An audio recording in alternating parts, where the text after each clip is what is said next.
Hi everyone, today we're going to go over some word problems related to quadratics that you will see on Delta Math in the assignment.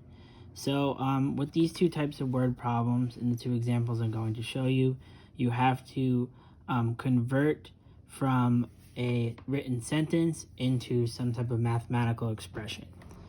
Alright, so let's get started. The first one says 6 times a number is 27 less than the square of that number. Find the positive solution. So I always like to read the problem first and then go back and try to interpret what that problem is asking of me. Alright, so it first says 6 times a number. So I'm going to call that number that we don't know x. Is, in this case, is indicates the equal sign. Is 27 less than the square of that number? So how could we write this? Well, we said 6 times a number, that could be indicated as 6x, 6 times x, is equal to 27 less than the square of that number. So 27 less than x squared.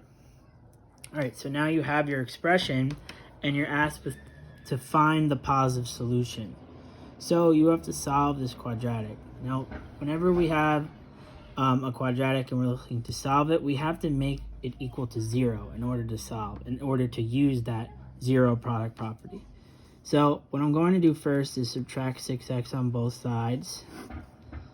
And 6x minus 6x is 0. And there's no like terms when we subtract 6x, so we kind of just put it in the middle to keep the expression or the equation in standard form.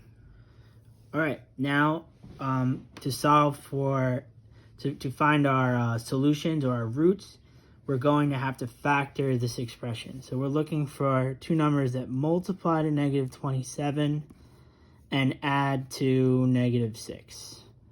So in this case, there's a couple different, not too many different options actually. So one would be, let's say, negative 9 and positive 3. So negative 9 times positive 3 is negative 27. Negative 9 plus 3 is negative 6. So these are my factors. So I'm just going to move the 0 to the other side just because it looks a little neater. So my two factors are x minus 9 and x plus 3. Finally, I want to use the zero product property because I'm asked for the solution. So I'm going to set each factor equal to 0 and solve for x by using inverse operations.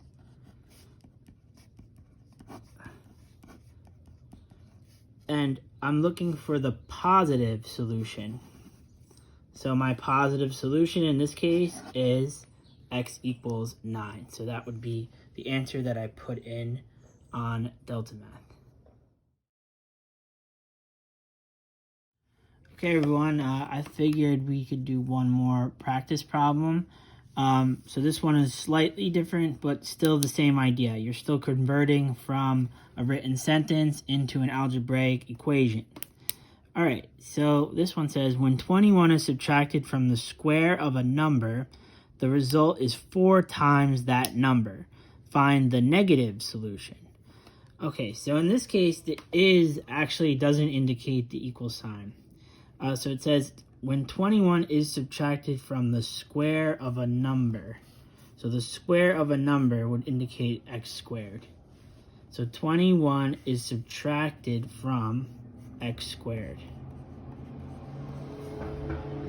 The result, so this is indicates my equal sign here, is 4 times the number. So it's equal to 4x. Find the negative solution. All right, so once again, this is probably the hardest part, is writing that equation. And now you're going to want to get that equation equal to 0 and then factor in order to solve for the roots.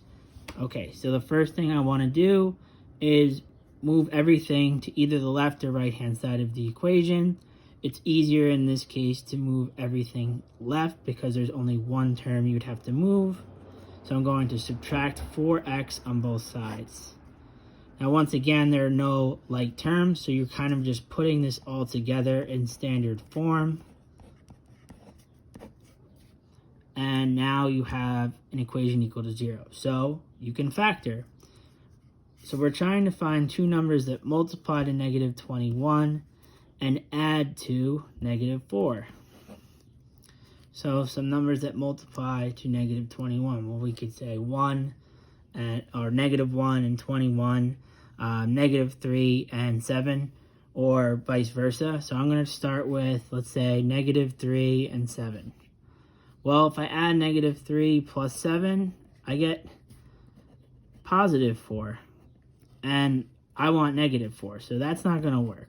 So what I would do is then just switch the signs. Let's do positive 3 and negative 7. And positive 3 plus negative 7 is negative 4. So these are my two factors, 3 and negative 7.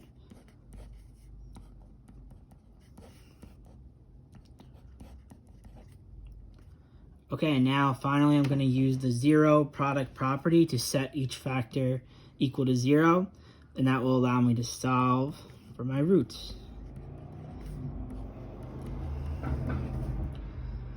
So I subtract 3 on both sides for the first equation, and I would add 7 on each side for the second one. And as you can see, the negative solution is negative 3. So my answer is negative 3 in this case.